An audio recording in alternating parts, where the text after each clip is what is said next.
어제 또 너무 강했었기 때문에 하루 정도는 좀 쉬어가는 분위기가 완연한 뉴욕 증시였습니다. 오늘 국내장에서도 금요일장 어떻게 좀 풀어 나가봐야 될지 미리 알아보겠습니다. 자, 오늘도 유한타증권의 송태현 과장 전화 연결해 보겠습니다. 과장님, 안녕하세요. 네, 안녕하세요. 네. 자, 오늘 연결고리 과장님과 함께 볼 주제부터 공개합니다. 자, 오늘의 주제입니다. 인플레이션 지표 둔화에도 불구하고 혼조 마감이다. 이렇게 말씀을 해 주셨습니다. 자, 인플레 지표가 둔화가 됐으면 혼조가 되면 안 된다라는 그런 내용으로 볼 수가 있겠는데요. 좀 자세하게 하나씩 짚어주시죠. 네, 앵커님께서 말씀을 하신 것처럼 전일 너무 많이 올랐기 때문일지는 모르겠는데 일단은 이 미국의 3대 지수가 혼조세로 마감이 됐습니다. 사실 이 인플레 지표 둔화에 대해서 둔화가 되면 무조건 이제 주가가 상승이 된다. 뭐 이런 부분보다는 어쨌거나 이 인플레 지표가 둔화가 되게 되면서 이에 따라서 달러 약세가 나오게 되고 그리고 국채 수익률이 빠졌음에도 불구하고 시장은 생각보다 못 올라갔다는 점, 이 점이 오늘 좀 아이러니했던 점이었었고요. 사실상 오늘 이슈 자체도 많이 좀 없었던 부분이 있었었고 그리고 밈 주식들이 또 많은 부분 움직였던 부분이 있었었거든요. 이러한 흐름에서 오늘 시장은 일단은 방향성은 뚜렷하게 나타나지 않았던 시장이었었고 하루 정도 쉬어가는 정말 시장이 된 것이 아닌가라고 생각을 해볼 수 있는 것 같습니다. 어쨌거나 이제 인플레 지표 말씀을 좀 드리게 되면요. 미국 상무부에서 10월 개인 소비지출 가격 지수를 발표를 했습니다. 이제 YOY 기준으로 보게 되면은 전월 대비 5% 정도가 증가를 했다라고 얘기를 했는데요. 월스트리트저널에서도 한 5% 정도를 예상을 하고 있었었고 전월이 5.2% 정도를 증가된 수치였었기 때문에 이런 부분에서 다소 이제 인플레이션이 둔화가 되고 있다라고 이제 평가를 받고 있고요. 전월 대비 기준으로 보게 된다 하더라도 전월 대비에 0.5%가 증가를 했었는데 이제 0.2%로 증가폭 자체가 줄어들게 되면서 이런 부분 상당히 포커스가 좀 맞춰졌던 부분이 있었습니다. 이 월가에서도 이런 부분에 있어서 긍정적인 평가를 했었는데 LPL 파이낸셜 같은 경우에는 그런 PC 인플레이션 자료는 지난 CPI, PPI 인플레이션 등의 자료와 발맞춰 천천히 둔화가 되기 시작했음을 보여주고 있다라고 이야기를 합니다. 미 연준이 12월 FOMC에서 이제 금리 인상 속도를 조절하는 것을 충분히 지지하는 결과가 될 수 있다라고 얘기를 하고 있고요. 그리고 이제 당국자인 존 윌리엄스 뉴욕 연은 총재 같은 경우에도 인플레이션의 오른 방향으로 가고 있다는 일부 신호를 보이기 시작을 했다라고 이제 이야기를 합니다. 이 원자재 가격이 내려가고 있고 중고차 가격이 하락하고 있으며 임대료의 일부 다른 지표들도 보고 있다라고 이야기를 하고 있고요. 다만 이제 이 충분히 제약적인 수준으로 가기 위해서 내년 어디까지 가야 하는지와 관련된 거는 여전히 갈 길이 있다라고 이야기를 하게 되면서 파월 연준 의장과 비슷한 발언을 하고 있다라고 보시면 될 것 같아요. 그래서 이러한 부분이 영향을 미치게 되면서 10년 국채 수익률이 16bp가 하락한 3.5를 기록을 하게 되고요. 2년 국채 수익률 같은 경우에는 14bp가 하락한 4.2를 기록을 하게 됐습니다. BOK 파이낸셜에서는 이러한 국채 수익률을 보게 되면서 채권 가격이 꾸준히 상승하는 모습이 관측되고 있는데 이는 투자자들이 2023년도 경기 침체 가능성 그리고 이로 인한 기준금리 하락 전망을 포트폴리오에 반영하고 있는 것으로 해석이 되고 있다라고 평가를 하고 있고요. 이제부터 증시가 이를 어떻게 반영할지를 지켜봐야 된다라고 평가를 했습니다. 그리고 아까 제가 말씀을 드린 게 환율도 말씀을 드렸는데요.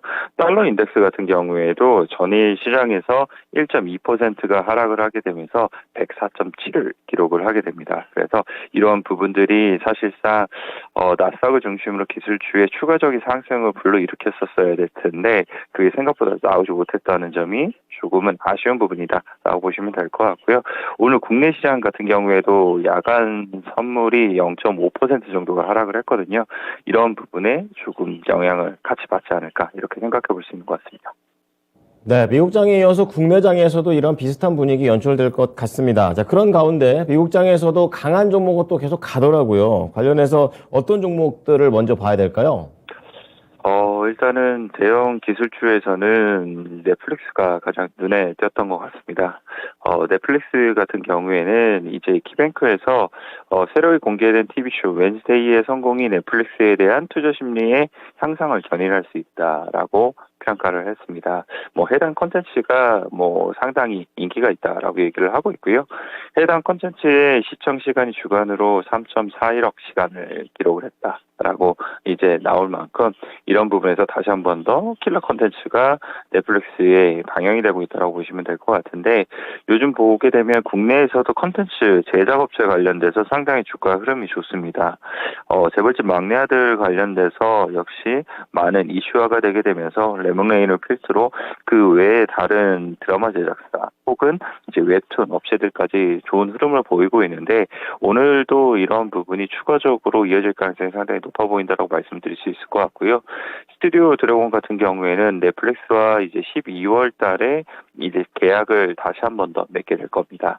그런데 스튜디오 드래곤이 이제 많은 좋은 컨텐츠를 기반으로 해서 예전 대비 훨씬 더 좋은 계약 조건으로 계약을 연장할 가능성이 상당히 높다라고 평가를 받고 있는 만큼 스튜디오 드래곤까지 한번 좀 유의미하게 지켜보자라고 말씀을 드리도록 하겠습니다.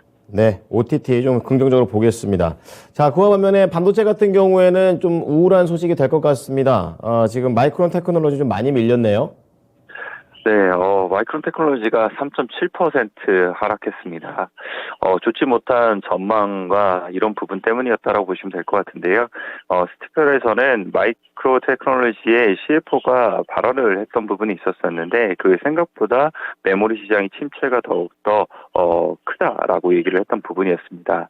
이 메모리 시장에서 기대했던 것보다 가격이 낮게 형성되어 있고 메모리의 출하량이라든지 아니면 가격 추이가 모두 기대에 못 미칠 전망이다라고 마이크론 테크놀로지의 CFO가 발언을 했습니다.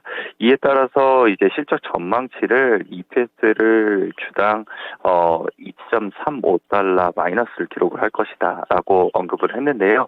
월가에서는 0.7달러 정도의 EPS를 나올 것으로 예상을 하고 있었기 때문에 이런 부분이 생각보다 더욱더 안 좋구나라고 시장에선 받아들인 것 같습니다.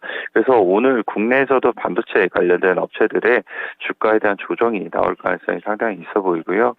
특히나 하이닉스 같은 경우에는 마이크론 테크놀로지와 상관계수가 상당히 높기 때문에 이런 부분에서 좀 좋지 못할 가능성은 있어 보입니다. 그래서 반도체 소부장까지도 오늘 전반적인 좀 조정이 나올 것 같고요.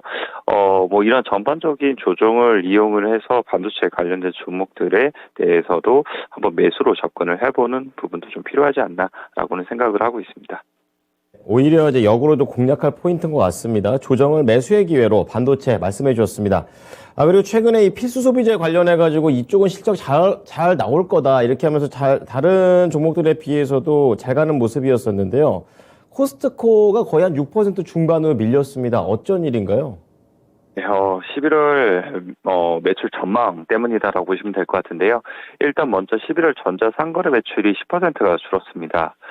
이에 따라서 이제 오펜하이머가 관련된 실적 이 추정치를 이제 하향 조정을 하게 될 것이다라고 의견 제시를 했는데요. 이 오펜하이머 같은 경우에는 11월 미국의 이 동일 코스트코의 동일 매장 매출 증가율이 가솔린을 제외하고 4.6%를 기록을 했다라고 이야기를 하고 있습니다. 식품을 제외한 여러 상품의 카테고리가 인플레이션 타격으로 인해서 소비 위축이 일어나고 있다라고 얘기를 하고 있고요. 이 소비자용 전자기기를 포함하고 고가 상품들에 대한 큰 폭의 할인이 진행이 되게 되면서 결국은 이런 실적 컨센서스가 유의미하게 하향이 될 수밖에 없을 것이다라고 이야기를 하고 있습니다. 이에 따라서 코스트코가 이제 한 6% 정도 이제 하락을 하게 되고요. 그리고 달러 제너럴 같은 경우에도 실적 발표했던 부분이 있었었는데 이 관련돼서 큰 폭의 하락이 나왔다는 점이 소비 관련돼서 요 근래 분위기가 상당히 좋았었는데 이것을 조금 위축시키는 이러한 이제 이 실적과 이 전망들이 조금 나오고 있다라고 보시면 될 것 같습니다. 네. 자, 코스트코와 관련해서 이제 매출에 대한, 그러니까 소비에 대한 부분도 약간은 이날만큼은 안 좋았다라는 내용을 체크해 볼 수가 있습니다. 자, 그렇다면 오늘 반도체를 역으로 한번 공략해 보자 이런 쪽에서 한번 힌트를 찾아와 봤는데요. 오늘의 종목 공개하겠습니다. 자, 오늘 연결고리 종목은 좀 생소하죠. 아스플로입니다. 지금 상장한 지 그렇게 오래되지 않은 기업인데요. 어떤 기업인지 그리고 매력 포인트 잡아주십시오. 말씀을 하신 것처럼 반도체 관련된 종목들이 사실상 지수가 상승이 나올 때 재차 상승이 나올 가능성이 있기 때문에 일단 오늘 조정을 받는다 하더라도 이 조정을 이용을 해서 저가 매수의 기회로서 활용해보자라는 투자의 아이디어이고요. 말씀하신 것처럼 아스플로는 아직까지는 많이 알려지지 않은 종목입니다. 이 반도체 특수가스미 배관 관련돼서 부품을 납품을 하고 있고요. 튜브, 파이프, 피팅, 밸브를 이제 만들고 있는 업체다라고 보시면 될 것 같습니다. 이러한 관련된 부품이 원래는 이제 전량 수입이 되고 있었던 부분이 있었었는데 현재는 국산화가 진행되고 있는 과정이다라고 보시면 될 것 같고요. 국내에서는 이제 삼성전자, SK 하이닉스에게 원래는 중소구경의 부품만을 공급을 하고 있었었는데 이제 대구경까지 확장을 하고 있다라고 보시면 될 것 같습니다. 원래는 중소구경 부품만 납품을 하게 되는 것보다 대구경으로 확장을 하게 되면서 매출 증대가 한 30% 정도 늘어나는 효과가 있다라고 보시면 될 것 같고요. 이보다도 더욱더 중요한 것은 결국 이 반도체 장비 회사로에 대한 매출액이 나올 수 있느냐 이 부분이게 될 텐데 2018년도부터 어플라이드 머티리얼즈의 OEM 공급자로 선정이 되게 되면서 어플라이드 머티리얼즈를 공급자로 가지고 있다라고 보시면 될 것 같고요. 3분기부터는 랩리서치를 양산 매출을 시작을 하게 되면서 어플라이드 머티리얼즈, 랩리서치 모두 다 이런 반도체 장비 회사 쪽으로 더욱더 많은 부분 고객사를 넓혀가고 있다라고 보시면 될 것 같습니다. 이 장비사의 공급에 대한 부분이 상당히 더욱더 중요하게 될 텐데 이 장비사의 공급을 하게 되면서 이 장비사들이 가지고 있는 고객군들을 이 아스플로의 고객군에 넣을 수 있다는 점 이런 부분이 상당히 매력적이다라고 말씀을 드릴 수 있을 것 같고요. 장비사의 공급에 따라서 매출이 최대 10배까지도 확대가 가능하다. 이런 점을 생각을 해봤을 때 아스플로가 매출액에 대한 증대가 더욱더 많은 부분 폭발적으로 일어날 가능성이 있어 보입니다. 3분기 이제 실적을 보게 되면은 매출액이 259억을 기록을 하게 되면서 전년도 대비 한 80% 매출액이 증가를 했고요. 영업이익 같은 경우에도 한 42억을 기록을 하게 되면서 상당히 3분기 실적이 좋았던 부분이 있었었는데 이러한 흐름이 4분기 때까지 이어질 가능성이 상당히 높아 보이고요.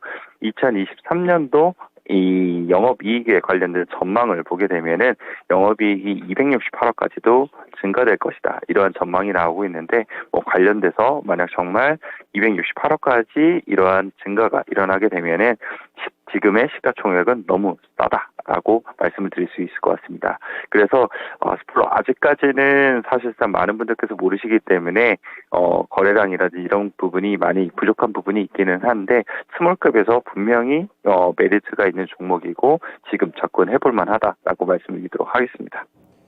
목표가 얼마나 보십니까? 일단은 목표가를 제시를 해드린 거는 그렇게 높게는 제시를 안 합니다. 워낙 시장도 좀 어려운 부분이 있고, 여기서 일단 짧게 좀 끊어가야 되는 부분이 있기 때문에 단기 트레이딩을 목적으로 하시는 분들 같은 경우에는 한 12,500원 정도 제시를 해드리고요. 그리고 이제 조금 더 장기적으로 생각을 하시는 분들 같은 경우에는 지금 현재 시가총액이 한 1,500억 정도밖에 되지 않거든요. 그런 관점에서 생각을 해봤을 때는 2만 원 가까이까지도 충분히 올라갈 수 있지 않을까 이렇게 기대를 해보고 있습니다. 네, 아스플로 잘 보도록 하겠습니다. 한 주 동안 고생 많으셨어요? 네, 감사합니다. 유안타증권의 송태현 과장의 의견이었습니다. 지수 상승을 이제 반도체 상승으로 연결을 하시면서 조정을 기회로 보자라는 전략입니다. 오늘은 시초 규모가 좀 작습니다. 스몰캡 아스플로가 되겠고요. 단기 목표가는 12,500원, 그리고 중기 목표가 2만 원을 내다보고 계십니다. 참고해 보시기 바랍니다. 네, 지금까지 투자 판단에 도움이 될 수 있는 정보를 제공해 드렸습니다. 하지만 특정 종목의 상승과 하락을 보장하지는 않으니까요. 이 부분 참고해 주시기 바랍니다. 오늘 장도 힘내시기 바랍니다. 고맙습니다.